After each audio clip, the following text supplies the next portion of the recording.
एक जंगल में एक पेड़ पर एक गिलहरी रहती थी। वो पेड़ की डाल पर इधर उधर फुदकती रहती थी। क्या मजा आता है इस पेड़ पर कूदने में। पेड़ से नीचे आकर अपना दाना चुगती थी। दाना खाकर पेड़ पर वापस चली जाती थी। थोड़ा दाना खा लूं।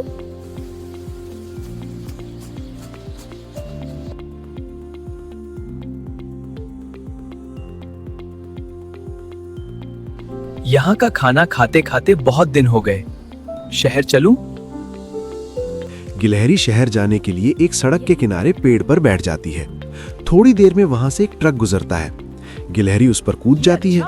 ट्रक के अंदर सब्जियां भरी हुई थीं, जो गांव से शहर जा रही थीं। गिलहरी ट्रक के अंदर मजे से सब्जियां खाती हुई शहर में पहुंच जाती है।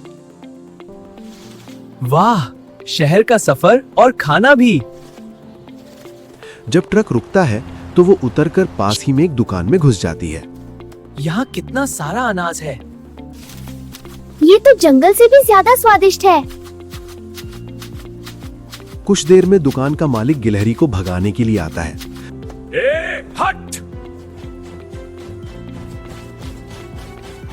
गिलहरी वहां से भाग जाती है। एक आदमी अपना टिफिन लेकर एक पेड़ के नीचे बैठा था। उसने अपना टिफिन खोला तो उसके खाने की खुशबू पेड़ पर बैठी गिलहरी की नाक में पहुंची। ओहो, खाने की खुशबू। गिलहरी खाना खाने के लिए बेताब हो गई। तभी वो आदमी पानी लेने गया। अब मौका अच्छा है।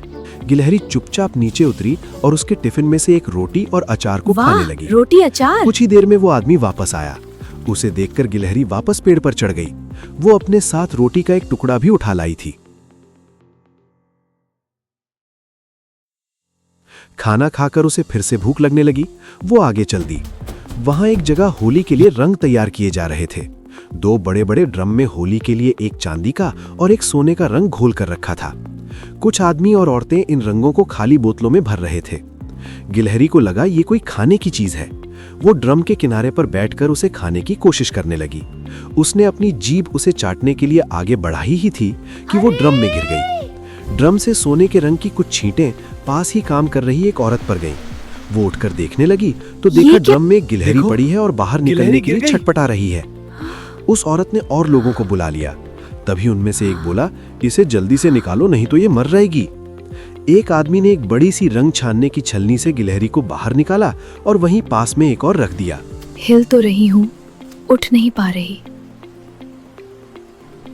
कुछ देर बाद उसका रंग सूखने लगा। जहां वो लेटी हुई थी, कुछ देर में वहां तक धूप आने लगी। धूप के कारण उसका रंग जल्दी से सूख गया। गिलहरी उठी और धीरे धीरे चलकर आगे चल दी। वो आगे जा रही थी, तभी उसने अपने आप को देखा तो उसका पूरा बदन सोने के रंग में रंग चुका था। सोने की गिलहरी बहुत खुश हुई। वो फिर से सड़क किनारे एक पेड़ पर बैठ गई। कुछ देर में एक बस उधर से गुजरी और गिलहरी कूदकर उस बस की छत पर बैठ गई। शाम तक वो बैठी रही। शाम को बस जंगल के रास्ते से गुजरी, लेकिन तेज स्पीड बस से गिलहरी उतर न सकी। रात के समय बस एक ढाबे के पास रुकी। तब गिलहरी उतरकर जंगल में पहुंच गई। आखिर जंगल पहुंच ही गई। वो एक पेड़ पर चढ़कर आराम करने लगी। सुबह की पहली किरण के साथ उसकी आंख खुली।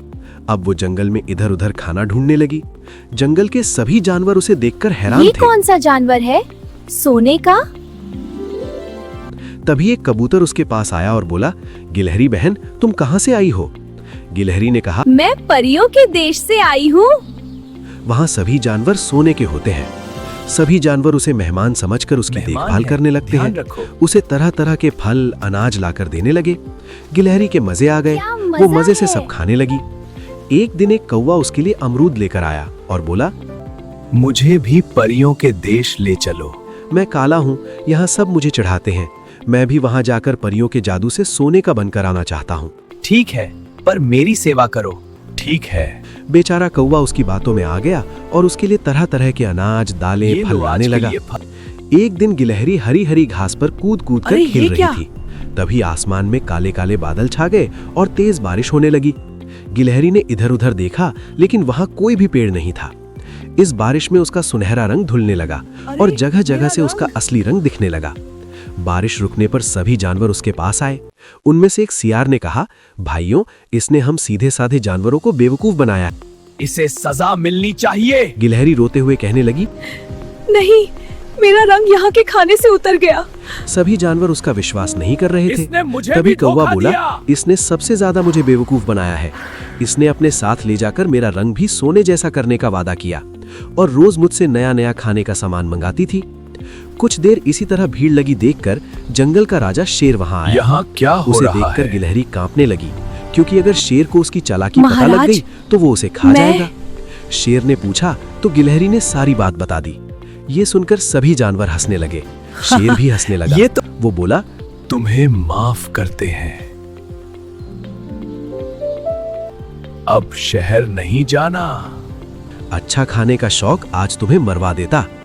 मैं आज के बाद कहीं नहीं जाऊंगी। कौए भैया, मुझे माफ कर दीजिए, मैं आपको दाना लाकर दूंगी। जो कहोगे वो ला दूंगी। कुछ देर में बारिश फिर से शुरू हो गई। सभी जानवर कहीं न कहीं जाकर छुप गए, लेकिन गिलहरी वहीं घास पर उछल कूद करती अब मैं रही, अपनी असली जिससे शहर का गिलहरी रंग हूँ। पूरी तरह से उतर जाए। अगर आज की कहानी ने आपके दिल को जरा सा भी छुआ हो तो वीडियो को लाइक जरूर करें और ऐसी ही नई नई दिल छू लेने वाली कहानियां सुनने के लिए मलिक रिएक्शन को सब्सक्राइब करना ना भूलें। हम बहुत जल्द फिर मिलेंगे एक नई कहानी के साथ, एक नए एहसास के साथ। तब तक खुद का भी ख्याल रखें और अपने अपनों का भी। जय हिंद।